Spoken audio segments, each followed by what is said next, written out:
প্রিয় অষ্টম শ্রেণীর শিক্ষার্থীরা, শুভেচ্ছা নিও। আজকে আমি তোমাদের 2025 সালের বিজ্ঞান বিষয়ের নতুন বই থেকে 11তম অধ্যায় আলো এর অনুশীলনী থেকে সৃজনশীল প্রশ্নের সমাধান করে দেব। প্রথমে তোমাদের বলবো, যারা আমার চ্যানেলটি সাবস্ক্রাইব করো নাই তারা আমার চ্যানেলটি সাবস্ক্রাইব করবে এবং আমার সাথে থাকবে। তাহলে চলো আমরা ক্লাস শুরু করি। 11তম অধ্যায় আলো অনুশীলনীর সৃজনশীল প্রশ্ন 1। আনিস একদিন গোসল করতে পুকুর ঘাটে গেল। সে পুকুরের স্বচ্ছ পানিতে দৃশ্যমান সিঁড়িতে পা রাখল, কিন্তু সিঁড়িটি তার ধারণা চেয়ে নিচে থাকায় সে পড়ে গেল।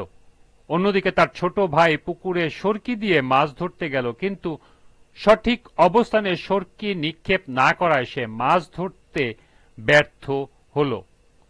প্রথম প্রশ্ন, আলোর প্রতিসরণ কাকে বলে?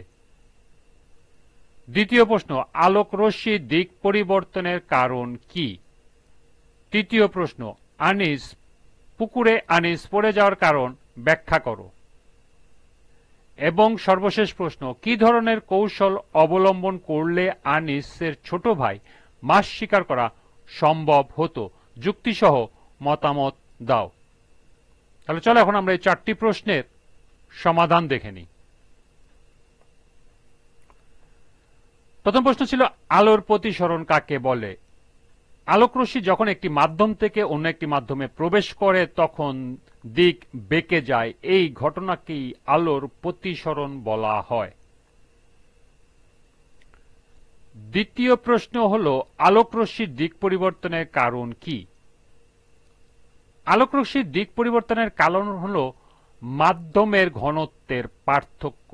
স্বচ্ছ মাধ্যমের মধ্য দিয়ে আলোক সরল রেখায় চলে, কিন্তু কোন আলোক রশ্মিগুলো যখন তির্যকভাবে এক মাধ্যমের মধ্য দিয়ে চলতে চলতে অন্য একটি মাধ্যমে আপতিত হয় তখনই আলোক রশ্মির দিক পরিবর্তন করে। আলোর প্রতিসরণের এরূপ ঘটে, অর্থাৎ মাধ্যমদ্বয়ের ঘনত্বের পার্থক্যের জন্য আলোক রশ্মির দিক পরিবর্তনের ঘটনা ঘটে।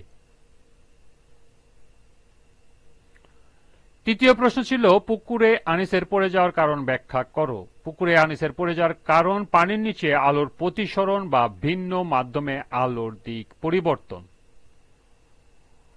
কোন আলোকরশ্মি যখন হালকা মাধ্যম থেকে ঘন মাধ্যমে যেমন বায়ু থেকে পানিতে প্রবেশ করে তখন প্রতিশ্রুত রশ্মি অবিলম্বের দিকে সরে যায়, অর্থাৎ আলোর গতির দিক পরিবর্তন হয়। ফলে পানির নিচে কোনো বস্তুকে যেখানে দেখা যায় প্রকৃতপক্ষে বস্তুটি তার চেয়েও একটু নিচে, ফলে দেখা ও বোঝার ভুল হয়।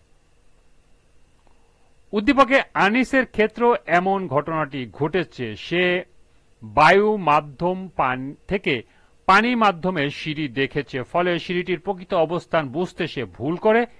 যেখানে সে সিঁড়িটি দেখতে পেয়ে পা ফেলে আসলে সিঁড়ি সেখানে নেই, আছে একটু নিচে। ফলে আনিসের পা পিছলে ভারসাম্য হারিয়ে যায়। সুতরাং বলা যায় পুকুরে আনিসের পড়ে যাওয়ার কারণ হল পানির নিচে আলোর দিক পরিবর্তন। সর্বশেষ প্রশ্ন ছিল, কি ধরনের কৌশল অবলম্বন করলে আনিসের ছোট ভাই মাছ শিকার করা সম্ভব হতো? যুক্তিসহ মতামত দাও। মাছের অবস্থানের একটু নিচে সরকি নিক্ষেপ করলে আনিসের ছোট ভাইয়ের মাছ শিকার করা সম্ভব হতো। কোন আলোকরশ্মি যখন ঘন মাধ্যম থেকে লঘু মাধ্যমে যেমন পানি থেকে বায়ুতে প্রবেশ করে তখন প্রতিশ্রুত রশ্মি অবিলম্ব থেকে দূরে সরে যায়। এ কারণে ঘন মাধ্যম থেকে পানি লঘু মাধ্যমে বায়ুতে আলোকরশ্মি প্রতিসরণের ফলে পানির মধ্যে থাকা মাছটি এর সঠিক অবস্থান এর থেকে কিছুটা উপরে উঠে অবস্থায় দেখা যায়। এই জন্য পানির উপর থেকে মাছকে লক্ষ্য করে সরকি নিক্ষেপ করা হলে মাছকে সরকিবিদ্ধ করা যায় না। প্রকৃতপক্ষে মাছ থাকে আরেকটু দূরে এবং গভীরে। আনিসের ছোট ভাই মাছ শিকারের লক্ষ্য সরকি নিক্ষেপ করতে হতো আরেকটু নিচে ও গভীরে। সুতরাং বলা যায় একটু নিচে সরকি নিক্ষেপ করলে আনিসের ছোট ভাই মাছ শিকার করা সম্ভব হতো। এই ছিল 1 নং সৃজনশীলের 4টি প্রশ্নের সমাধান। আজকের ক্লাসটি এ পর্যন্তই। পরবর্তী ক্লাসে 2 নং সৃজনশীল প্রশ্নের সমাধান করে দেব।